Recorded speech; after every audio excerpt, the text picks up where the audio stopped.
जी part 2 start हो गया जी। कोई क्वेश्चन? सर ये रिवैल्यूएशन सरप्लस पे लॉस आ जाए तो सरप्लस का और लॉस का अलग अकाउंट बनाना है, लेजर बनाना है यार। सरप्लस का लेजर बनाओ, लॉस का लेजर नहीं बनाओ, वो पीएनएल में डाल देते होते हैं हम, क्योंकि सरप्लस ओसीआई से होके कहां आता है?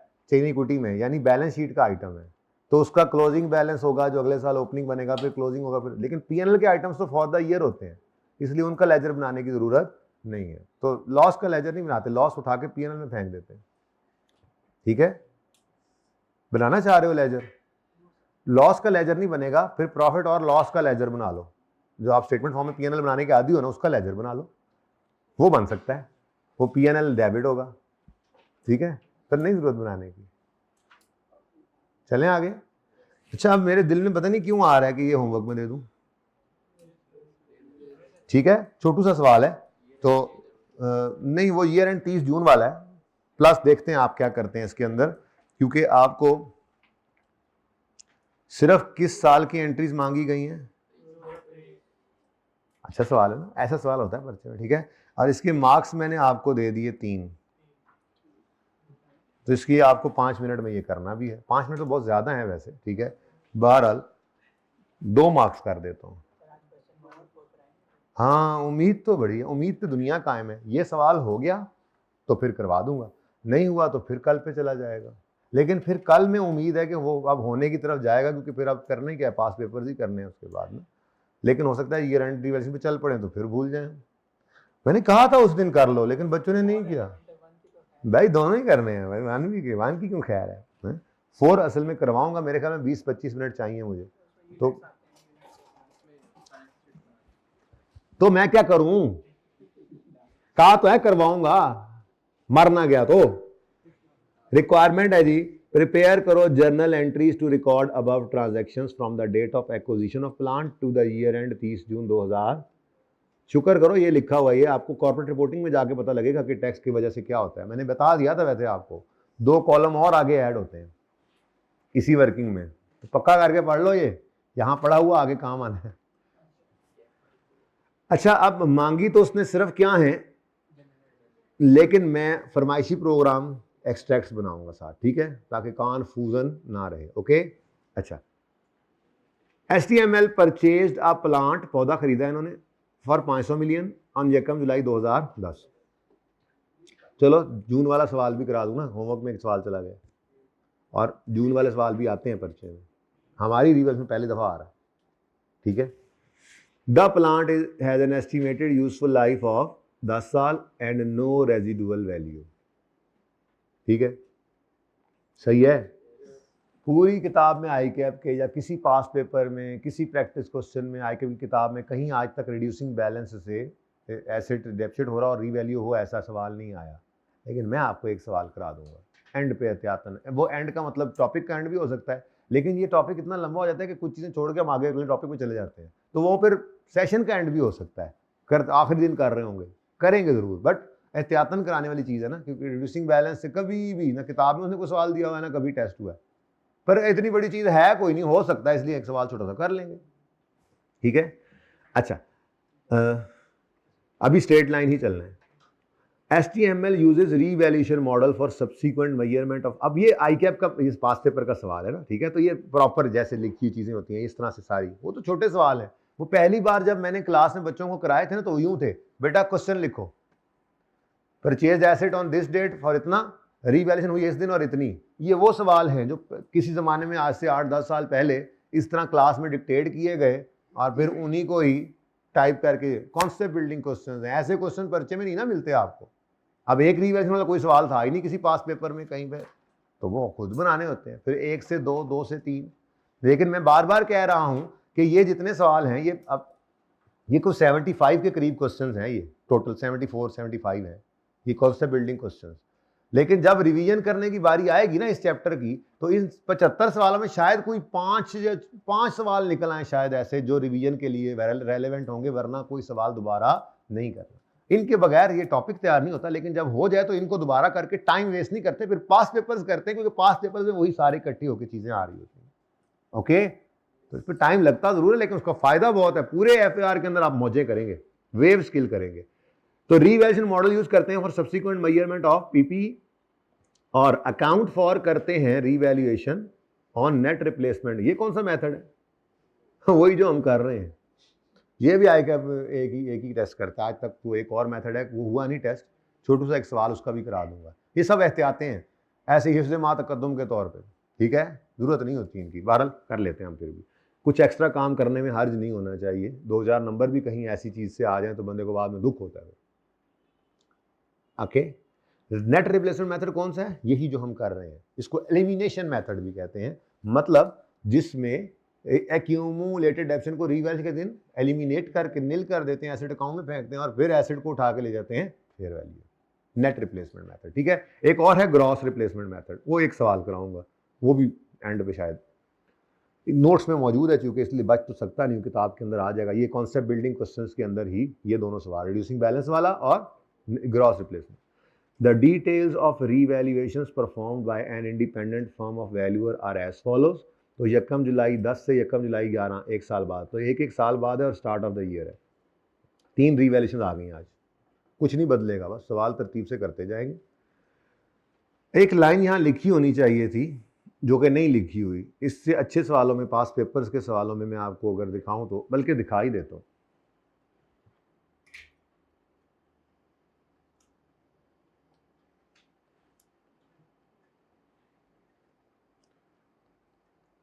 मैं पास पेपर्स पे जाना चाह रहा हूँ।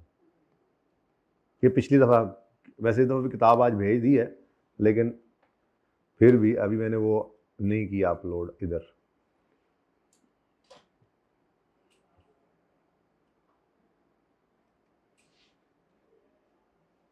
ये देखो क्वेश्चन 8, ये सवाल मैंने कल कराना है आपको, ईयर एंड रिवैल्यूएशन का है, या ये कराऊंगा, बल्कि कोई और शायद कराऊं, इसमें 2-2 साल बाद आ रहा है, ये होमवर्क में जाएगा। ओके, अच्छा अब देखो जी, SQL uses revaluation model, requirement record करो जर्नल एंट्रीज। आगे ना पढ़ो, सारी एंट्रीज मांगी नहीं उसने, 4 एंट्री 2 मांग रही बस उसमें, छोड़ो उसको। रिक्वायरमेंट नहीं पढ़नी, मैं कह रहा हूं तुम फिर पढ़ रहे हो यार, हद होगी। मैं कह रहा हूं नहीं पढ़नी रिक्वायरमेंट, नहीं पढ़नी, रिक्वायरमेंट है ही नहीं, मैं ये पढ़ाने आया हूं। SQL uses revision model for subsequent building, it accounts for revision net method, there is no change in useful life। ये जुमला अब इसको देखते रहना, ये आप कर सकते हैं वैसे, क्योंकि ये क्या है, एक्सचेंज ट्रांजैक्शन। तो ये जब होमवर्क में जाएगा ना तो इकट्ठा ही जाएगा, पार्ट बी भी इसका। अकमल ब्रदर कर चुके हम। अच्छा, अब ये वो सवाल है जो अभी आपने नहीं देखना, जिसके बारे में कह रहा था पियानो लिमिटेड। ठीक है,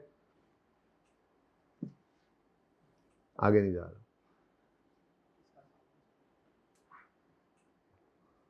रीवैल्यूएशन कहीं ढूंढो, ये 31 दिसंबर पे revalued amount of building assessed bye independent valuer इतनी, ML account for revaluation of net replacement method and transfer.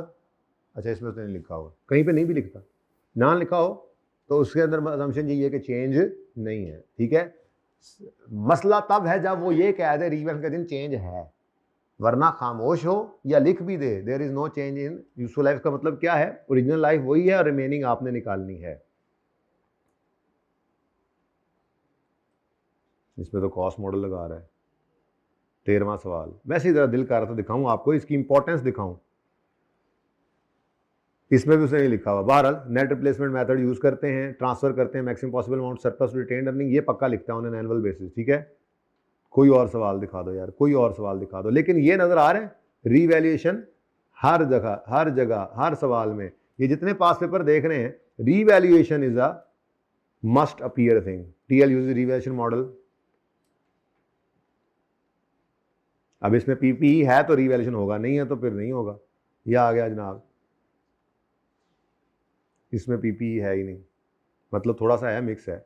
ये देखो रीवैल्यूएशन एज ऑन यकम जनवरी 22, रीऑन सरप्लस इतना था, फिर 31 दिसंबर 22 पे दोबारा रीवैल्यूएशन की। हर सवाल में, हर सवाल में मेरे ख्याल में काफ़ी है। अब ये बाद में बंद हो रहा है बार बार, ठीक है, काफ़ी है। जितने सवाल देखे हैं, इसके बाद भी जितने देखोगे, रीवैल्यूएशन इज मस्ट अपीयर। तो बड़ा अहम काम कर रहे हैं हम, शौक से करो, शौक से। फ़ज़ाइल के बाद ना जी शौक पैदा होता है, इसलिए फ़ज़ाइल आपके सामने रखे जो रीवैल्यूएशन आप कर रहे हैं उसकी। लेकिन इंपॉर्टेंट थिंग इज़ किसी भी एक साल के अंदर खड़ा करेगा आपको। इसीलिए मोहताजी से आपको बचा रहा हूं कि ये ना हो कि जर्नल एंट्रीज लेजर के बाद आपको नोट बनाना आता हो, ठीक है। आप किसी चीज़ की मोहताजी में नहीं चलेंगे इंशाल्लाह। लेकिन फिलहाल एक्सट्रैक्ट्स भी बनाएंगे, तो ये सवाल हमने करना है आज। 1 जुलाई 2010। क्वेश्चन नंबर कौन सा है? क्वेश्चन नंबर 5 है।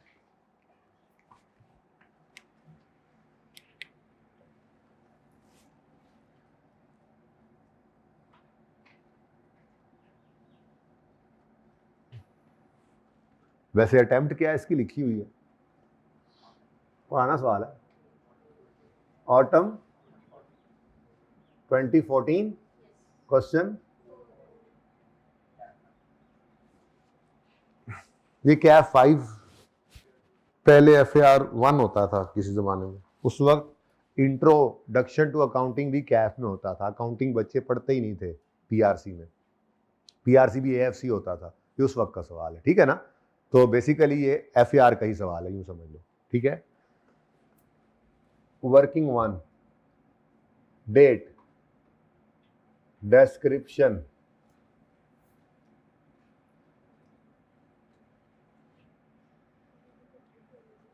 एसिड का कोई नाम शाम है? प्लांट है, प्लांट ही लिखो फिर ना। मैं क्यों लिखूं एसिड? मैं तो प्लांट ही लिखूंगा। Plant revaluation surplus. अब तो पता लग गया ना तीसरा कॉलम क्या होता है? प्रॉफिट और लॉस, ठीक है। रुपीज इन मिलियन ही सवाल को करेंगे, ठीक है। तो चलो क्या याद करोगे, आज लिख ही देता हूं ऊपर। रोज कहता हूं ऊपर लिखा हुआ है, आप मान लेते हैं। आप बड़े अच्छे बच्चे हैं, ताबेदार बच्चे हैं, दुआएं लेने वाले। कुछ ताबे दूर बच्चे भी होते हैं, दूर जी। 1 जुलाई 2010 है। एसेट खरीदा कितने का? 500 का। लाइफ सवाल में गिवन है 10 साल और रेजल वैल्यू नील। यानी रेजल वैल्यू होती तो कॉस्ट माइनस रेजल वैल्यू कर देते, ठीक है, या रेट निकालने के लिए फॉर्मूला यूज कर लेते। बट ऐसे किसी सवाल की जरूरत पड़ी नहीं बाय द वे अभी तक मुझे, तो पूरे FAR के अंदर। तो डेप्रीसिएशन 500 डिवाइडेड बाय 10, आंसर, और 450 इज आर बुक वैल्यू। 30 जून 2011। जरा ध्यान से साल लिखना है बस, ठीक है। कोई रिवैल्यूएशन नहीं हुई है। तो फॉर द ईयर एंडेड 30 जून 2011, जिसपे 1 जुलाई 2010 पे एसिड खरीदा। प्लांट ही लिख दें, प्लांट डेबिट कैश क्रेडिट। ये PPE भी लिख सकते थे यहाँ पे आप।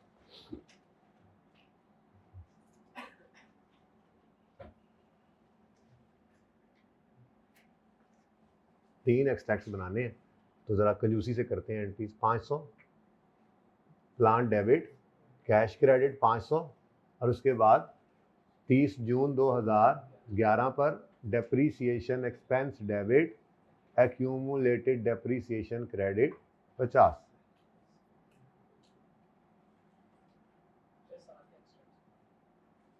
सात ही एक्सट्रैक्ट्स बनाए, ठीक है जी, जैसे भाई की फरमाइश। कम बड़ा औखा है वैसे। एक्सट्रैक्ट्स बंदा बनाए 1 नोट पे, 1 साल के बनाए और कॉपी पेस्ट, लेकिन कोई बात नहीं, आज की हुई मेहनत है आगे हमें काम दे जाएगी। वहाँ पे फाइनल अकाउंट के सवाल में जाके हमें फिर इतनी एफर्ट इस पर नहीं लगानी पड़ेगी, फ़ायदा हो जाएगा। भाई फरमा रहे हैं जी एक्सट्रैक्ट साथ ही बनाए, तो दूसरे साल की एंट्री यहाँ पे तीसरे साल कोशिश करके यहाँ पे पूरी करेंगे। और स्टेटमेंट ऑफ कंप्रीहेंसिव इनकम के extracts for the year ended 30 जून 2011, ऐसे ही है। तो PNL है जिसके अंदर पैट नज़र आया करता है, और उसके बाद OCI है, और फिर टोटल कंप्रीहेंसिव इनकम। ठीक है। अच्छा, देन जी statement of changes in equity के एक्सट्रैक्ट्स हैं। शेयर कैपिटल मैं कोई नहीं लिख रहा, रिटेन्ड अर्निंग्स बस, ठीक है ना। शेयर कैपिटल में तो कोई मूवमेंट अभी हम शो कर नहीं रहे, जब टॉपिक आएगा तो शेयर कैपिटल की इशुएंस देखेंगे, एड पार, एड प्रीमियम, फिर बोनस, डिविडेंड, वो सारी चीज़ें आएंगी तो शेयर कैपिटल की मूवमेंट आएगी। अब बता दिया है फॉर्मेट के अंदर, अब बस रेलेवेंट चीज़ लिख रहा हूँ मैं, रिटेन्ड अर्निंग्स को मसला। अच्छा, प्रॉफिट आफ्टर टैक्स भाई अज्यूम करते होते हैं हमारे एक 230 भाई कह रहे हैं, ये 30 जून 2011 वाला साल है, ठीक है जी। अब ओपनिंग यकम जुलाई 10 पे, ये भी मेरे भाई अज्यूम करके देंगे हमें कुछ, कर दो यार, 340, ठीक है जी। ये अज्यूम फिगर हमारे दोस्त ने हमें बताई है, ओके। अब इस साल में डेप्रीसिएशन एक्सपेंस आया है कितना जी, 50 का, और नॉर्मल सवाल है फिर OCI का कोई आइटम नहीं आया क्योंकि इस साल में रीवैल्यूएशन नहीं हुई, तो यहाँ पे आपको कुछ नज़र नहीं आ रहा, तो जो पैट है वही TCI है। पर मैं TCI जान के लिखता नहीं हूँ, कल मैंने वो अपने दोस्त को बताया था, किधर गया मेरा दोस्त, इधर, हाँ इसको बताया था। क्यों नहीं लिखते हैं, क्योंकि ये टोटल कहीं जाना नहीं है। पर अगर आपसे स्टेटमेंट ऑफ कंप्रीहेंसिव इनकम मांगे तो आपने एंड पे फिर टोटल लिखना है। एंड पे इसलिए लिखना है कि जब आप ऊपर गलती के चांस नहीं रहते, आप पैड उठा के रिटेन अर्निंग में ले जाओगे और OCI वाला आइटम एक ही आपके सिलेबस में, यानी सरप्लस को उठा के रीवैल्यूएशन रिजर्व में ले जाओगे। चेन इक्विटी के अंदर रीवैल्यूएशन रिजर्व भी कहते हैं इसको यहाँ पर, ठीक है ना। लेकिन फिलहाल सवाल के अंदर कोई सरप्लस नहीं है, बस एक ही चीज है, लाल गाड़ी की सवारी है, आ गया जी ये 230, ठीक है। तो प्रॉफिट 2011 का, कोई ट्रांसफर नहीं, ठीक है। 2010 नहीं बेटा, 2011, जो साल 11 में एंड हो रहा है उसको 11 वाला साल कहते हैं। टैक्स पढ़ रहे हैं ना आप लोग। अब ये असल मसला क्या है, यकम जुलाई 10 को साल शुरू हुआ है और 30 जून 2011 पे ख़त्म हो रहा है। अब इसको आप 10-11 वाला साल भी कह सकते हैं और ख़ात्मे के एतबार से 11 वाला साल भी कह सकते हैं। टैक्स ईयर 11 जैसे कहेंगे आप, या कह रहे होंगे, अब तक तो टैक्स पढ़ रहे होंगे, ठीक है। तो इसलिए मैंने इसको 11 वाला साल बोला है, ठीक है। अच्छा, अगर मैं यहाँ पर टोटल कंप्रीहेंसिव इनकम लिख दूँ तब भी यही आना है, क्योंकि टोटल कंप्रीहेंसिव इनकम भी यही 230 ही बननी है। तो क्या ख्याल है, TCI ना लिख दूँ? कल वैसे मैंने लिखा था ये काम, या अभी अलग ही रखा हुआ था? चलो आज इकट्ठा कर देते हैं। यहाँ पे क्या लिख दो, टोटल कंप्रीहेंसिव इनकम 2011, और उसके अंदर सिर्फ क्या आया है, प्रॉफिट, क्योंकि और कुछ है ही नहीं। लेकिन TCI लिख देने में कोई हर्ज नहीं है, क्योंकि TCI, अच्छा अब ये कर दिया ना, अब एंड पे बेशक यहाँ पे टोटल लिख दो, तो टोटल भी यही है। आगे टोटल कॉलम आता है एंड पे ना इस चेन इक्विटी के अंदर, और उसमें भी ये 230 ही हमारा नजर आ रहा होगा, ठीक है। अच्छा, उसके बाद कोई डिविडेंड नहीं, कोई कुछ नहीं, क्लोजिंग आ गया 30 जून 2011 पर क्लोजिंग आ गया। अब ये क्लोजिंग कितना आ रहा है, 570। और उसके बाद अगर मैं स्टेटमेंट ऑफ फाइनेंशियल पोजीशन के एक्सट्रैक्ट्स बनाऊं एज ऑन 30 जून 2011, तो मेरे पास सिर्फ रेलेवेंट चीज़ अब एक ही आ रही है इक्विटी के अंदर। मैंने शेयर कैपिटल ना लिखा ही नहीं है, लिख देंगे तो क्या फ़र्क पड़ेगा, वो भी आ जाएगा, पर क्योंकि मूवमेंट आती नहीं इसलिए मैंने आज जान छुड़ा ली। समझ आ रही है, एक ही कॉलम डाला है ना, ठीक है। रेलेवेंट एक्सट्रैक्ट बना रहे। अच्छा, आइए सेट का सवाल करेंगे ना, जब हम टॉपिक कर रहे होंगे तो उसमें वो अक्सर सवाल में यही कहेगा, prepare relevant extracts of chain equity. उसमें सिर्फ रिटेन अर्निंग का कॉलम होगा, सिर्फ रिटेन अर्निंग कॉलम वाली चेन इक्विटी आप प्रैक्टिकली बनाएंगे 6-8 नंबर के सवालों के लिए, कई सवालों के अंदर ये ऐसे होगा भी सही, ठीक है ना। खैर अभी छोड़ो, इक्विटी के अंदर क्या आ रहा है जी, रिटेन अर्निंग्स कितनी, 570 बेटा, 230 तो प्रॉफिट फॉर द ईयर है। ये प्रॉफिट इधर आता है और फिर ये क्लोजिंग बैलेंस शीट में नजर आता है, वहां जाता है। इसलिए मैं कितने दिन से ये एक्सट्रैक्ट्स बना रहा हूं। फाइनल अकाउंट्स की तैयारी साथ साथ ही चल रही है। असल में ना फाइनल अकाउंट्स कोई टॉपिक थोड़ा ही है, फाइनल अकाउंट का टॉपिक तो मैंने पहले दिन खत्म कर दिया था, 2 लेक्चर्स में हमने, पहले में गपशप लगाई, दूसरे में फाइनल अकाउंट का सवाल किया था ना, फाइनल अकाउंट तो खत्म हो गया था। अब लेकिन पर्चे वाला फाइनल अकाउंट कैसे होगा, ये हर टॉपिक की एडजस्टमेंट्स मिलाकर IAS 20 की एडजस्टमेंट आ जाएगी, 40 की आ जाएगी, 16 की आ जाएगी, एक्रूअल की एडजस्टमेंट आ जाएगी, बैड एंड आउटलेट की आ जाएगी मिसाल के तौर पे, और फिर एक फाइनल अकाउंट का सवाल तैयार हो जाएगा। ठीक है, तो ये सारी चीज़ों से मिलकर फाइनल अकाउंट का सवाल बनना है। तो हम वही तैयार कर रहे हैं हर टॉपिक में एक्सट्रैक्ट्स बना बना के। एक्सट्रैक्ट्स क्या है, वही P&L बैलेंस शीट ही है, फाइनल अकाउंट्स ही है। तो हर टॉपिक में बना लेंगे तो टॉपिक इकट्ठे होंगे तो सिर्फ वो बड़ा सवाल काबू करना सीखना है। यानी आपको सबसे आसान, मैं आज बता रहा हूँ एडवांस में, सबसे आसान कोई टॉपिक अगर लगेगा तो फाइनल अकाउंट लगेगा पहले 2-3 दिन के बाद, क्योंकि वो 2-3 दिन में आपने सिर्फ ये देखना है कि एक बड़े सवाल को संभालना कैसे है, फुल फ्लैग ट्रायल वाला सवाल और उसमें एडजस्टमेंट्स। जो 2-3 में वो बात समझ आ जाएगी, उसके बाद एडजस्टमेंट तो कोई ऐसी होनी नहीं है जो आपने की ना हो, ये तैयारी कर रहे हैं। ठीक है, तो ये एक्सट्रैक्ट्स इसलिए बनाता हूँ। फिर नॉन करंट एसेट्स के अंदर प्लांट आ जाएगा जी, बुक वैल्यू पर। कितनी बुक वैल्यू जी, वो 450 वर्किंग में नजर आ रहा है, कोई रिवैल्यूएशन नहीं हुई पहले साल के अंदर। ठीक है जी, चलें आगे। अब जी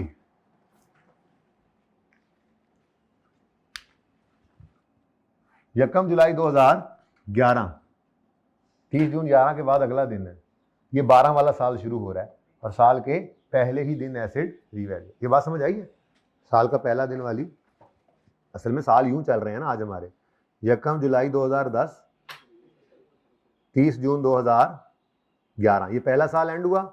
उसके बाद 30 जून 2012 और 30 जून 2013, तो साल तो यूं चलने हैं हमारे।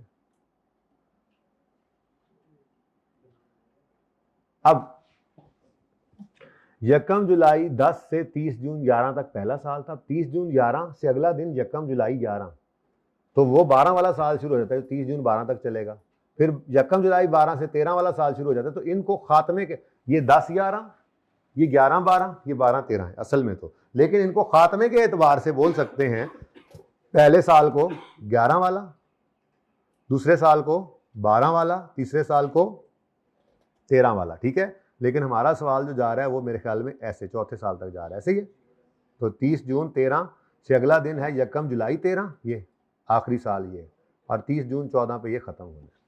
यहीं तक हमने सवाल को लेके जाना है। ठीक है जी, तो 4 साल का सवाल है जिसमें पहले साल में रीवैल्यूएशन नहीं थी, इसलिए मैंने उसको ऊपर कर दिया।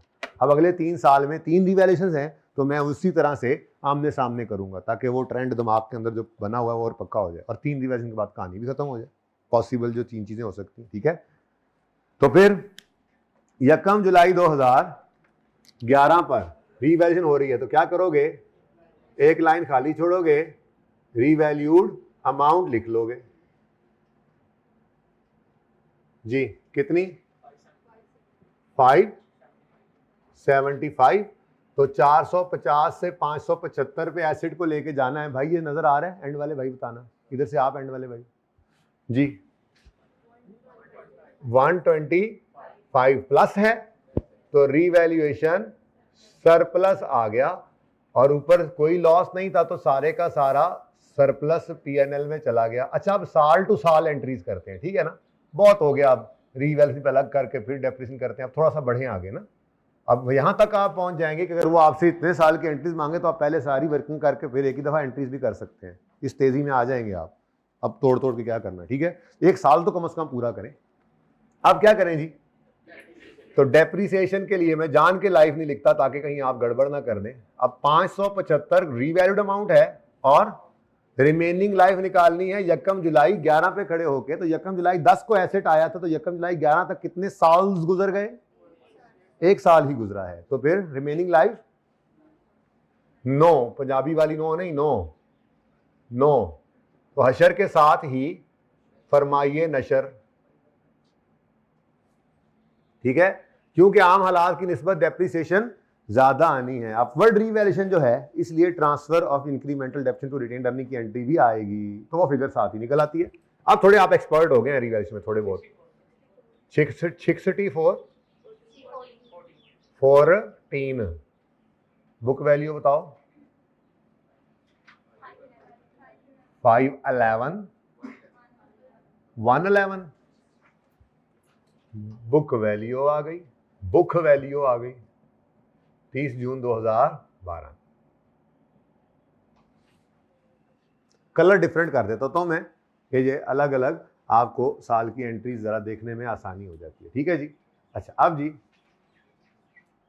जनरल एंट्रीज कर लें। ये पता नहीं 111 बच्चों को नज़र आ रहा है या नहीं, लेकिन मैंने अब बोल दिया है तो पता लग ही जाना चाहिए। नज़र आ रहा था वैसे पहले, थोड़ा फॉन्ट का ज़रा माजरत है क्योंकि सवाल पूरा सामने प्रेजेंट करना होता है ना, ये मसला होता है मुझे, वरना मैं तो इतना बड़ा बड़ा करके लिखूँ 111 511। अच्छा जी, अब कौन सा साल शुरू हो गया जी? 2012 वाला। कौन सा कह सकते हैं ना, खात्मे के द्वार से कह सकते हैं ना इसको। ठीक है, तो फॉर द ईयर एंडेड 30 जून 2012, तो 12 वाला साल। 12 वाले साल में पहले ही दिन एसिड क्या हो रहा है? तो रीवैल्यूएशन के दिन 2 एंट्रीज, यानी रीवैल्यूएशन की इस मेथड में 2 एंट्रीज हैं। पहली एक्यूमुलेटेड डेप्शन की ट्रांसफर की एंट्री, देखो जगह जगह मेरे खिलाफ ना ये बारूदी सुरंगें बिछी हुई हैं, कल भी मार पड़ी, आज फिर पड़ जानी है। अच्छा जी, 1 जुलाई 2011 पर बोलो एक्यूमुलेटेड डेप्रीसिएशन डेबिट और एसेट यानी प्लांट क्रेडिट। लेकिन मशवरा मेरा क्या है? मशवरा मेरा ये है कि आप एंट्रीज को ना देखें बल्कि वर्किंग को देखें और कंजूसियां चेक करें उस्ताद की, बाकी छोड़ने बातें। अच्छा जी, क्योंकि एंट्रीज बेहतर है देखना। अब यहाँ पे हम खड़े हैं, रीवैल्यूएशन का दिन ये है ना, यहाँ पे खड़े होकर आप पूछें एसेट से, एसेट हो एसेट, क्या तुम आज से पहले कभी रीवैल्यू हुए हो? देखा नहीं। हमने कहा इसका मतलब डेट ऑफ परचेज से इस दिन तक की डिडक्शन तुम्हारे एक्यूमुलेटेड डिडक्शन अकाउंट में इकट्ठी हुई पड़ी है, तो कितनी है निकाल दो। तो एंट्री बनी एक्यूमुलेटेड डेप्रीसिएशन डेबिट और एसिड प्लांट क्रेडिट, कितने से? 50। एंट्री तो सामने नजर आ रहा था ना। उसके बाद जी ये देखो एसेट रीवैल्यू करो, एसेट डेबिट रीवैल्यूएशन सरप्लस इन ओसीआई। बोल रहे हैं आप, कुछ बोल रहे हैं पास होने वाले बच्चे, बाकी भी बोलें जी। तो 1 जुलाई 2011 पर प्लांट डेबिट रीवैल्यूएशन सरप्लस इन ओसीआई क्रेडिट 125। फिर क्या करेंगे जी? ईयर एंड आ गया तो डेप्रीसिएशन 30 जून 2012 पे जी, डेप्रीसिएशन एक्सपेंस डेबिट। एक मिनट एक चीज याद आ गई। अगले साल रीवैल्यूएशन में हो सकता है 3-4 लाइनें चाहिए, जरा खुली जगह छोड़ देते हैं ताकि कंपैरिजन सामने सामने चले ना। अच्छा, 30 जून 2012 depreciation expense debit accumulated depreciation credit, कितने से जी?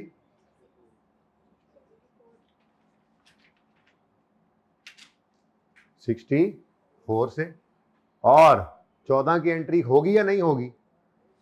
होगी, क्योंकि आम हालात की निस्बत डेप्रीसिएशन ज़्यादा आई है, तो फिर ट्रांसफ़र करेंगे इंक्रीमेंटल डेप्रीसिएशन को, सरप्लस के अकाउंट से निकाल के रिटेन अर्निंग में फेंकेंगे। तो एंट्री क्या बनी जी? Revaluation surplus debit in OCI. भाई ने कहा हाँ, वो ग्लासेस वाले भाई ने कहा हाँ, कहा उसने ऐसे किया है। रीवैल्यूएशन सरप्लस इन ओसीआई डेबिट है ना, विद इन इक्विटी ये मूवमेंट है, इसको ओसीआई में नहीं दिखाना होता।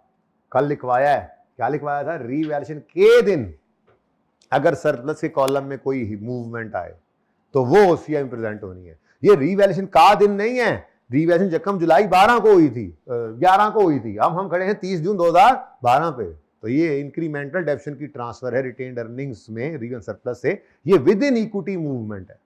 Okay, with in statement of change in equity ये मूवमेंट शो करनी है, ओसीआई में नहीं करनी। ग्लासेस वाले भाई, रीवैल्यूएशन सरप्लस डेबिट और रिटेन्ड अर्निंग्स क्रेडिट कितने से जी?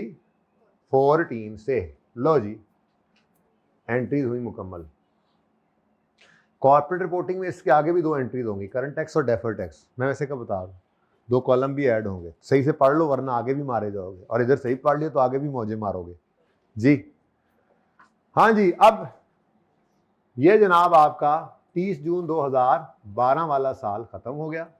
कोई मसला, ये तो कल वाला काम ही चल रहा है, अभी आगे भी कल वाला काम चलना है दूसरे साल में, फिर तीसरे साल की नई चीज़ आनी है, वो एंड पे भागते भागते कर रहे हैं, सारा दिन लगा देता है, पिछला ही कराता रहता है, एंड पे जाके स्पीड मार लेता है ना, यही कहते होगे निकल के साथ वाले।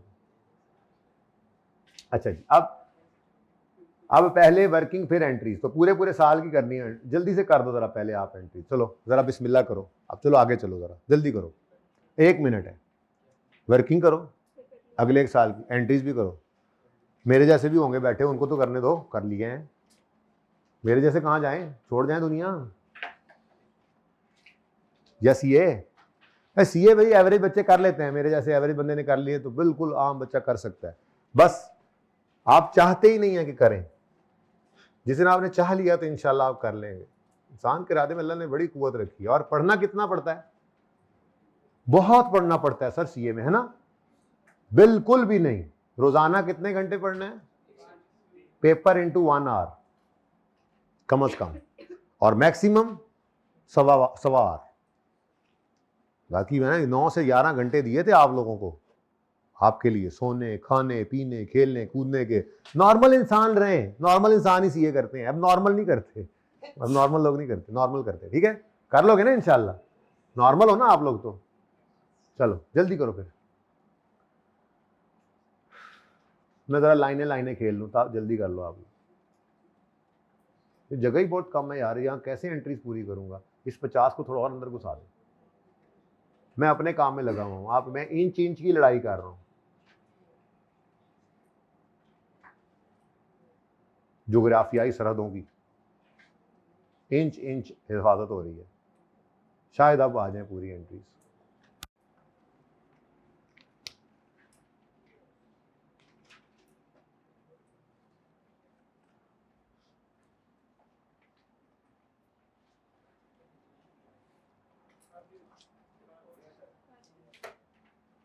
स्पीड सही हो रही है, चेक भी तो करना होता है ना, ले आए भाई इधर, यकम जुलाई 12 पे दोबारा रिवैल्यूएशन हुई है और रीवैल्यूड अमाउंट है 390, कहीं नहीं लिखा हुआ लाइफ चेंज हुई है, तो नॉर्मल अजम्पशन क्या है, अनचेंज है, वो ये लिख भी सकता है अनचेंज है, और वो ना भी लिखे तो अजम्पशन क्या है, ओरिजिनल लाइफ अनचेंज है, ठीक है। तो यकम जुलाई 2012 पर, इससे अगला दिन है 30 जून 12 से अगला दिन, यकम जुलाई 13 ना लिख देना खुदा के लिए, हाँ, यकम जुलाई 2012, एक लाइन खाली, रीवैल्यूड अमाउंट,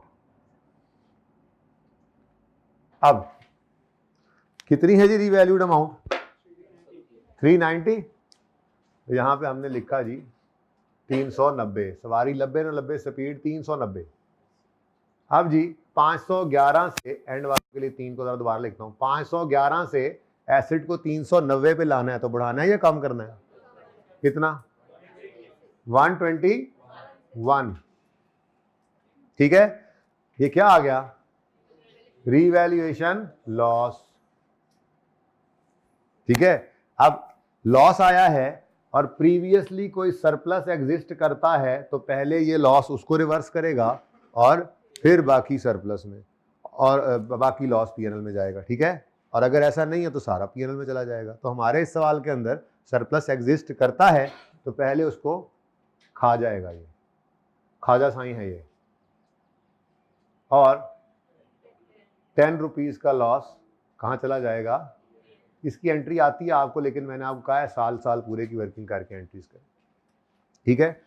फिर इसके बाद क्या करना है जी, हमने अब डेप्रीसिएशन रिकॉर्ड करनी है, तो पहले कैलकुलेट करें फिर रिकॉर्ड कर देते हैं। अब रीवैल्यूड अमाउंट 390, रिमेनिंग लाइफ निकालेंगे रीवैल्यूएशन के इधर दिन खड़े होकर, यकम जुलाई 2012 पर, तो यकम जुलाई 10 से यकम जुलाई 11 से यकम जुलाई 12, कितने साल्स गुजर गए, 2 साल्स गुजर चुके हैं, और एसिड की ओरिजिनल लाइफ कितनी थी, 10, तो अब रिमेनिंग, तो 30 जून 13 पे कभी भी खड़े होकर रिमेनिंग लाइफ नहीं निकालनी, ये बहुत बड़ी गलती होगी, गड़बड़ कर जाओगे, ओके जी, कितनी 8, और नशर ठहर जाओ, 49 भी लिख लेता हूँ, ये तो लिखवा दो जी, 49, और यहां पर +1 जी, 341 और -9, ठीक है। अब ये बुक वैल्यू आ गई हमारे पास 30 जून 2013 की।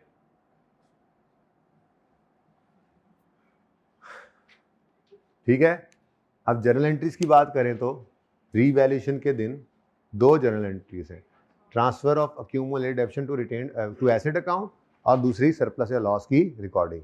अब हम यहाँ खड़े, ये यहाँ खड़े होकर रीवैल्यू से पहले हमने एसेट से पूछा क्या तुम कभी पहले रीवैल्यू हुए हो, उसने कहा ऑफ कोर्स। हमने कहा इसका मतलब अक्यूमुलेटेड डेप्शन अकाउंट में इस दिन से इस दिन तक की डेप्शन इकट्ठी हुई पड़ी होगी और वो कितनी है 64 ओनली। एंट्री से भी देख सकते थे आप, खैर हम क्यों देखें एंट्री से। तो फॉर द ईयर एंडेड 30 जून 2013 आया तो ट्रांसफर की एंट्री पहले, रीवैल्यूएशन की दो एंट्रीज होती हैं, तो पहली एंट्री ट्रांसफर की यकम जुलाई 12 पर एक्यूमुलेटेड डेप्रीसिएशन अकाउंट डेबिट और एसेट अकाउंट क्रेडिट। प्लांट नाम लिख रहे हैं तो वही लिख लें, कितने से 64 से। ठीक है जी, फिर लॉस है कि सरप्लस है, लॉस, तो एंट्री बनी प्लांट क्रेडिट 121 से, 111 से रील सरप्लस डेबिट और 10 से पीएनएल डेबिट। ठीक है, बोलनी है जैसे लिख भी वैसे सकते हो, लेकिन तरतीब सीधी रखना बस हम तो ऐसे ही बोल देते हैं जैसे लिख रहे हैं। तो रीवैल्यूएशन सरप्लस इन ओसीआई, वेरी गुड। देखो रीवैल्यूएशन के दिन की एंट्री है तो ओसीआई हिट हो रहा है, और रीजन के दिन की एंट्री नहीं होगी तो ओसीआई हिट नहीं होगा, रिटेन अर्निंग रियल सरप्लस की जो भी एंट्री है। ठीक है ना। अच्छा, तो रियल सरप्लस इन ओसीआई डेबिट कितने से 111 से, फिर पीएनएल डेबिट 10 से। अच्छा, आप यूं भी लिख सकते हैं इसको अच्छा समझने के लिए, रीवैल्यूएशन लॉस कहाँ चला गया पीएनएल में 10 और प्लांट क्रेडिट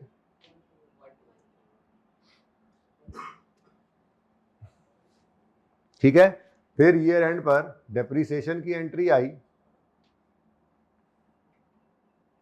ठीक है, 30 जून 2013 पर depreciation expense debit accumulated depreciation credit 49 से,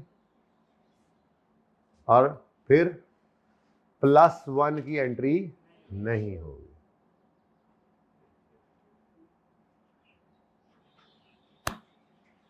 लो जी, मुझे लगता है तीसरे साल की एंट्रीज की जगह भी कुछ बन नहीं गई है। थोड़ा 64 को ज़रा तमीज़ के दायरे में अगर हम ले आए जी। चलें जी, अब एक्सट्रैक्ट्स भी बनाने पड़ेंगे, बहुत टाइम लग जाएगा है ना। चलो कोई बात नहीं, रहने क्यों दें, रहने कुछ नहीं देना हमने, या FAR 1 नहीं या FAR 1 नहीं, मतलब FAR नहीं, दूसरा तो ऑप्शन ही कोई नहीं है। अच्छा जी, अब स्टेटमेंट ऑफ कंप्रीहेंसिव इनकम के एक्सट्रैक्ट्स बना लें जी। अब ये है 30 जून 2012 वाला साल, पीएनएल हमारे दोस्त बताएंगे हमें क्या आना है यहाँ पर 5, इतना ज़्यादा ट्रिपल फिगर में चलाएगा। प्रॉफिट्स कम आए, हालात ख़राब कराओ ज़रा, 110 कर ले, थोड़ा सा कम हो ना, फिगर बहुत बड़ी ना, आगे जगह कोई नहीं है, आगे तो बोर्ड नहीं पूरा हो रहा। नहीं 110, 100 तो अच्छा नहीं ना लगता, नकली लगता है।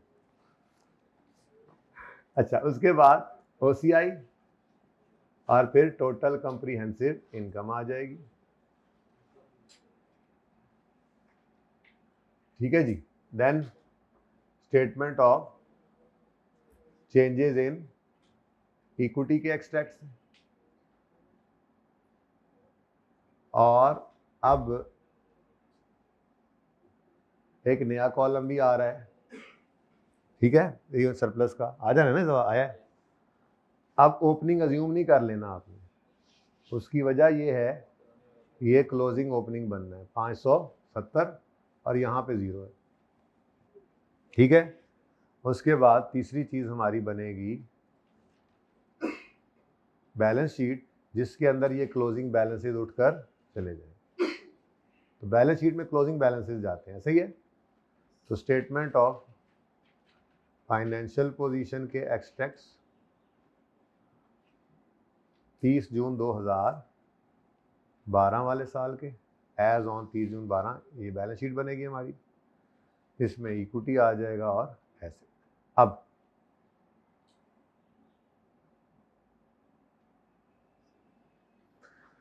क्या हुआ जी, सबसे पहले ट्रांसफर की एंट्री आई, बैलेंस शीट का आइटम है। फिर रीवैल्यूएशन सरप्लस इन ओसीआई, तो यहाँ पे हमने लिखा रीवैल्यूएशन सरप्लस। यहाँ पे चेंज हम लेते होते हैं, प्लस हो चाहे माइनस, तो प्लस है 111 या माइनस है? अच्छा सॉरी, 111 कहाँ से आ गया वो? अच्छा, वो अगले साल में पहुंच गए थे हम। खैर चले, ये बनाया ही नहीं था आपने, तो 1 साल तो फिर भी रह जाएगा हमारा। फायदा क्या हुआ? वो 1 साल इधर बनाना पड़ेगा मुझे। चले स्पीडा मारो, स्पीडा जी। कितना? 125। डन। फिर 110 अपनी गाड़ी पे बैठ के, और 125 अपनी गाड़ी पे बैठ के अपने अपने घरों में पहुंच जाएंगे। ठीक है। अब यहां पे हम लिखेंगे टोटल कंप्रीहेंसिव इनकम 2012। ठीक है। और इसमें 110 आ जाएगा प्रॉफिट और 125 आ जाएगा। एक ही लाइन में इस काम को चला लिया। ठीक हो गया। ये वाला साल चल रहा है। डन। उसके बाद डेप्रीसिएशन कितनी आई? 64। तो डेप्रीसिएशन एक्सपेंस आ जाएगा 64 का, क्योंकि आम हालात की निस्बत ज़्यादा डेप्रीसिएशन है, तो फिर 14 रुपये जो ज़्यादा थी उसकी ट्रांसफ़र की एंट्री भी आएगी, surplus debit retained earnings credit. ये कितना हो गया? 690 और ये 111 बच गया। इक्विटी में रिटेन्ड अर्निंग्स 694 पे नज़र आएंगी, और नॉन करंट एसेट्स में प्लांट की बुक वैल्यू 341, सॉरी 511। असल में वो 1 साल मिस कर गए जी। सही है। कोई नहीं, क्लास थोड़ी लंबी हो जाती होती है, खैर। अच्छा, उससे अगला साल लाल वाला साल है। लाल है, देखें ये साल लाल है, साल है लाल है। आ गए तरबूज आ गए, वो लोग आ जाएंगे फिर। मजा आ रहा है। अच्छा जी, तरबूज खाने का थोड़ा मजा आता है जी। स्टेटमेंट ऑफ कंप्रीहेंसिव इनकम के एक्सट्रैक्ट्स। अब चौथे साल के माजरत के साथ 1 नोट भी बनाऊंगा। मैंने तो प्लान किया था 3 का, ये तो 4 निकल आए। ठीक है। 11 वाला ना बनाते तो काम चल जाता, लेकिन भाई ने फरमाइश कर दी। भाई की बात तो नहीं ना मोड़ी जा सकती। अब पता है आपको, भाई तो भाई है।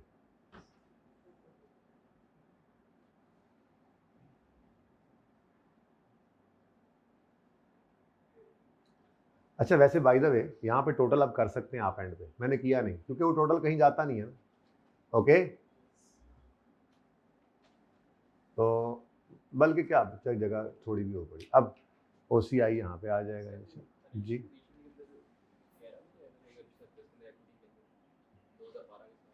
तो 12 के साल में क्या? हाँ आएगा ना, वो क्यों नहीं लिखा हमने? भला बंदा पूछे हमसे, रीवैल्यूएशन सरप्लस किसने लिखना था? किसने लिखना था? अच्छा, लिख देता हूँ यार, नौकर की दे नखरा की। हेलो पाए ले जी। Next, statement of changes in equity के एक्सट्रैक्ट्स। मुझे लगता है अब रीवैल्यूएशन समझ आ गई है ना? बस इसी दिन का तो इंतज़ार होता है मुझे, कोई चीज़ समझ आ जाए, एफर्ट करते करते करते समझ आ जाए बस। ओपनिंग यकम जुलाई 12। टोटल कंप्रीहेंसिव इनकम हम यहाँ पे लेंगे 2013 की, और क्लोजिंग आएगा 30 जून 2013 का। क्लोजिंग उठ के जाने होते हैं बैलेंस शीट में, तो बैलेंस शीट बनाएंगे हम इंशाअल्लाह। स्टेटमेंट ऑफ फाइनेंशियल पोजीशन के एक्सट्रैक्ट्स एज ऑन 30 जून 2013। ये कल वाला काम किया अभी, यानी कि अब एक्स्ट्रा टाइम जो मैं लूँगा उसमें मैं नया काम कराऊंगा। कमाल नहीं होगी वैसे? हद नहीं हो गई? वो भाई के पास पेपर 4 भी रह गया, 1 और 4 करते रहो बस ऐसे ही रोज। अब इंतज़ार इसका, कभी ना कभी तो हो ही जाएगा। इंशाअल्लाह। हाँ जी, अब क्या हुआ जी, लाल साल में, लाल साल को देखें भाई, ये अगर आपने यहां से लगाया हुआ तो नॉर्मल ही लगा हुआ है ना, ये ज्यादा जूम आउट तो नहीं है ना, यहां से लगाया हुआ है या यहां से लगाया हुआ है, इधर से लगाना है, ठीक है। लाल साल को देखें जी, साल है पर लाल है, देखें जी क्या आया है जी, रीवैल्यूएशन लॉस। तो रीवैल्यूएशन लॉस आने पर 111 रुपए का चेंज जो है वो सरप्लस का शो करना है हमने, पर डेबिट हो रहा है ओसीआई भी, ऐसा ही है। रीवैल्यूएशन सरप्लस इन ओसीआई डेबिट, यानी कि ये लॉस आया जिसने इसको खत्म किया, सरप्लस उल्टाया, ठीक है। फिर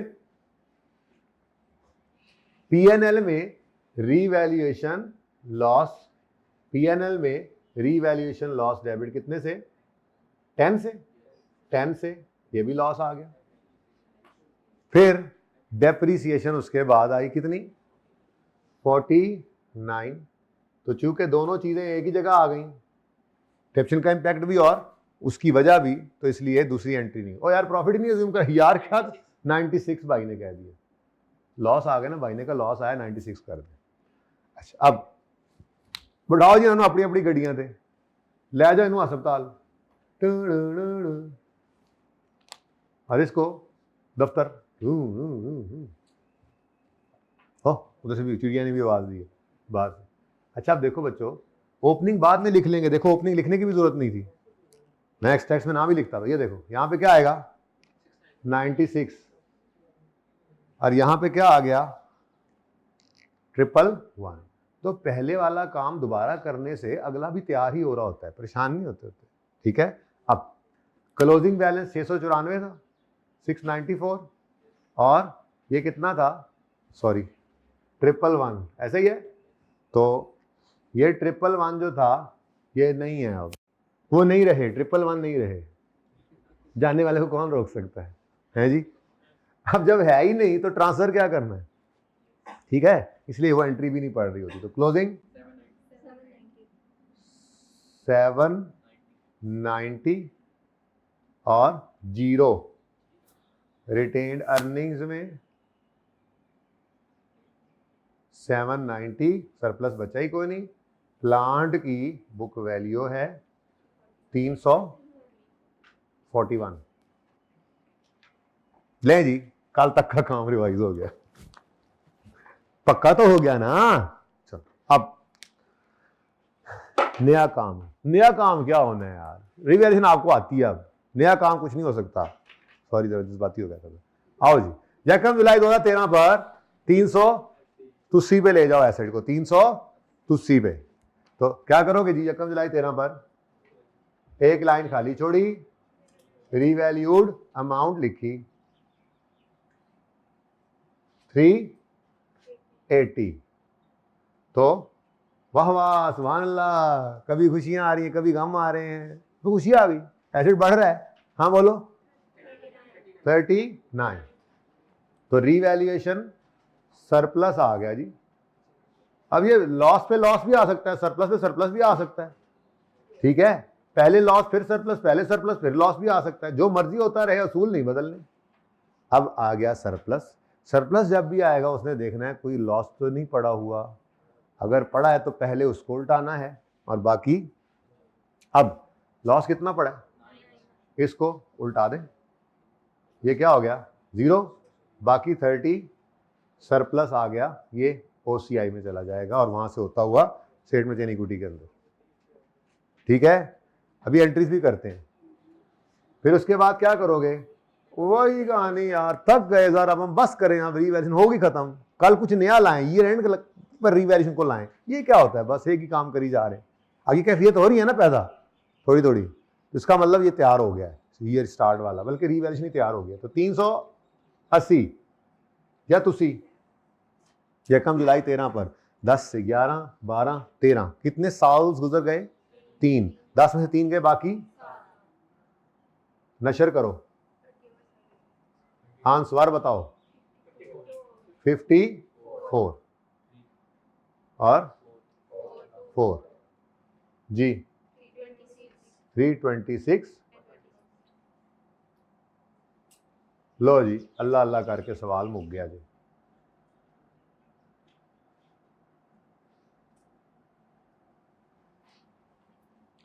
जर्नल एंट्रीज में क्या करोगे, पहले ट्रांसफर की एंट्री और उसके लिए वर्किंग देखने की आदत है।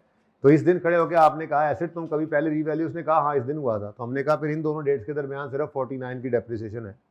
एंट्री से देखो तो एंट्री से भी देख सकते हैं, लेकिन वो कमजोर बच्चे देखते हैं, अब तो मजबूत हो गया माशाल्लाह। तो अक्यूमुलेटेड डेप्रिसिएशन यकम जुलाई 13 पर डेबिट और एसेट क्रेडिट 49 से। ये देखो भाई मेरे जैसे देख सकते हैं, 50 क्रेडिट हुआ था डेबिट होके खत्म, 64 क्रेडिट हुआ था डेबिट होके खत्म, अब 49 क्रेडिट हुआ और ये डेबिट नहीं हुआ, तो अब कर दो ये भी खत्म। ठीक है। उसके बाद यकम जुलाई 2013 पर अब एंट्री आपको वर्किंग खुद करा देती है। एसेट डेबिट 39 से, प्लांट 39 से डेबिट, सरप्लस इन ओसीआई, क्योंकि रीवैल्यूएशन के दिन हिट पड़ी है ये सरप्लस कॉलम को, तो रीवैल्यूएशन सरप्लस इन ओसीआई क्रेडिट कितने से, और रीवैल्यूएशन गेन मैंने लिखा जान के। अच्छा अब ये दरअसल गेन नहीं है, क्योंकि फ्यूचर का गेन तो रिकॉर्ड करने की इजाजत ही नहीं है। अब जहन में क्या आता है, अरे क्रेडिट हो गया, असल में ये उधर से आए इसकी में हो गए जी, असल में ये गेन रिकॉर्ड नहीं किया, फ्यूचर का गेन तो नहीं रिकॉर्ड कर सकते, अनरियलाइज्ड गेन नहीं है, दरअसल ये reversal of previously booked loss. हमने जो प्रीवियसली लॉस बुक किया था उसका रिवर्सल किया है, फ्यूचर का गेन बुक हमने नहीं किया। ठीक है ना, ये कंफ्यूज ना हो जाना। लेकिन अब हाँ जी, अब जरा एंड पे है लेक्चर, तो इसलिए कोई बात समझ ना आएगी तो कल दोबारा इसकी बात कर लेंगे। ठीक है, बैठ जाए। ठीक है जी, तो अब एंट्री पड़ गई, asset debit, revaluation surplus OCI में क्रेडिट और PNL reversal of previously book loss. लेकिन लिखना गेन इसको फायदा मंद है, क्योंकि पीएनएल बनाते हुए फिर इसको आप अदर इनकम में शो कर लोगे, जरा गलती नहीं लगेगी। ठीक है ना, तो गेन लिख लेने में बोलने में कोई हर्ज नहीं है, आगे कॉर्पोरेट रिपोर्टिंग में भी इससे फायदा ही होगा। ओके ठीक है। अच्छा फिर जनाब 30 जून 2014 आ गया, depreciation expense debit, accumulated depreciation credit 54 से, और उसके बाद रीवैल्यूएशन, चूंकि इंक्रीमेंटल डेप्शन वाला केस आ गया ना, तो revaluation surplus debit in OCI debit, उसने फिर ऐसे किया, कसम से ऐसे थोड़ा तो कर रहे हो, थोड़ा तो दिल में तो था करोगे, है ना। मैं तुम्हारे तो भी देखा मैंने, revaluation surplus debit retained earnings credit. ठीक है भाई, आप बुरा तो नहीं मना आगे मेरी बात के, नहीं मना लो तो फिर भी क्या होगा, उस्ताद की बात का बुरा मना भी लो तो क्या होता है, कुछ भी नहीं होता। अच्छा अब वे रह गया यार एक्सट्रैक्ट्स, हैं इधर कैसे करें, इसको उठा दें, हैं नहीं क्या ख्याल है, इधर ही ना कर दें, ऐसे यही जगह काफी है। चेक करो एसओसीआई के एक्सट्रैक्ट्स बनाएंगे हम, 30 जून 2014 वाला साल है, इसमें फिर पीएनएल बना लो और पैट भाई बताएंगे तो फिर लिखेंगे हम, 10 पाए ना 194 है, फिगर तो आती है ना भाई की तरफ से, 194। फिर उसके बाद ओसीआई और फिर टीसीआई, देन जी statement of changes in equity के एक्सट्रैक्ट्स हैं, retained earnings, revaluation surplus. Opening balance मुझे ज़रा देखकर बता दो वहाँ से, यकम जुलाई 13 790, फिर 0 है। उसके बाद यहाँ पे टोटल कंप्रीहेंसिव इनकम 2014 की लेंगे और उसके बाद क्लोजिंग आएगा, उसके बाद स्टेटमेंट ऑफ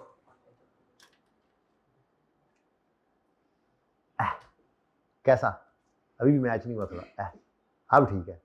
अब क्या आ गया जी, statement of financial position, extracts हैं एज ऑन 30 जून 2014, 14, इसमें इक्विटी आ जाएगी और कोई आइटम है तो देख लेंगे, और उसके बाद नॉन करंट एसेट्स। अब मेरे बच्चों पीएनएल के अंदर क्या जाना है, एंट्रीज देख लो, वर्किंग देख लो, आपकी मर्जी है। डेप्रिसिएशन पहले चलो ये ले जाते हैं, सरप्लस ओसीआई में और गेन लॉस का रिवर्सल पीएनएल में। तो ओसीआई में रीवैल्यूएशन सरप्लस का चेंज आएगा, कितना बोलो, कितना है, 30 है, पॉजिटिव नेगेटिव, पॉजिटिव। और उसके बाद पीएनएल के अंदर क्या आएगा जी, रीवैल्यूएशन। वैसे तो लॉस का रिवर्सल है, लेकिन मैंने जान के लिखा गेन ताकि गलती ना लगे आपको इसको लिखते हुए। कितना, 9, 10, 9 है, 10 कहां से आ गया, ठीक है जी। उसके बाद डेप्रीसिएशन एक्सपेंस की फिगर कितनी आ रही है, 54, ये एक्सपेंस आ गया। आम हालात की निस्बत डेप्रीसिएशन कुछ ज़्यादा आ गई है, तो ट्रांसफ़र कितना हो रहा है, फिर 4 ही हो रहा है ना, तो ये 4 की एंट्री भी आ गई। अब रह क्या गया जी, अपनी अपनी गड्डियां ते बिठा के इन्हों पहुँचाओ। ये इधर आएगा 7, 90 में ऐड होगा 194 और 30, कौन सी गाड़ी बैठता है, नीली पे जी, 30 इधर आ गया। ये क्लोजिंग बता दो, हाँ 980, 26, तो यहाँ पे रिटेन्ड अर्निंग्स आ गई 980, रीवैल्यूएशन सरप्लस आ गया 26, और प्लांट की बुक वैल्यू वर्किंग से देखकर बताओ क्लोजिंग 326, ठीक है जी। तो ये जनाब अब थोड़ी सी पिक्चर जो है ना आप ऐसे करके बनाएं। आमिर भाई एक काम करें, 988 कर लो यार, एडा केड़ा मसला है, अब पता नहीं क्या कुछ मिट जाएगा, देखो ठीक है। अच्छा अभी तो देखो आमिर भाई, पहले आपने यहाँ तक एक फ्रेम लगाना है, जूम इन करके फुल, यहाँ से यहाँ से क्वेश्चन नंबर लिखा हुआ आ रहा हो, परला कोना ना आए, और यहाँ तक इनको जूम इन करके दें ऑनलाइन वालों को। हो गया, नेक्स्ट 1 मिनट सवाल अभी भी। उसके बाद अगला फ्रेम लगाएं यहाँ से, लेकिन इसको लगाएं यहाँ तक, ये भी बीच में आए, तो ये 4 साल के एक्सट्रैक्ट्स आ जाएंगे, ठीक है। अब क्वेश्चन करें आप।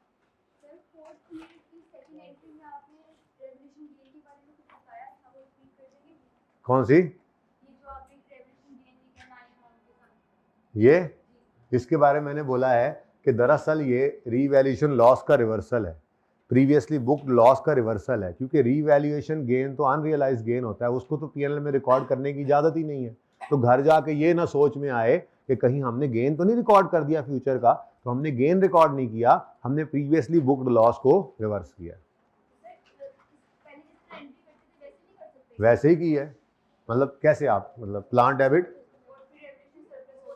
30 से क्रेडिट नहीं, 39 से नहीं कर सकते ना, सरप्लस कितना गया है ये देखो, पहले वाला लॉस कैसे रिवर्स ना करें, वही तो देखता है सरप्लस आगे, कोई लॉस तो नहीं पड़ा, जैसे लॉस ने आके देखा था कोई सरप्लस तो नहीं पड़ा, वहां पे आपने क्यों नहीं कहा कि सारा लॉस क्यों नहीं ले गए 121 का पीएनएल में, 121 का लॉस क्यों नहीं ले गए, यहाँ भी ले जाते फिर, ठीक है जी। ये ऐसे ही लगा दिया था भाई आमिर, ठीक है जी।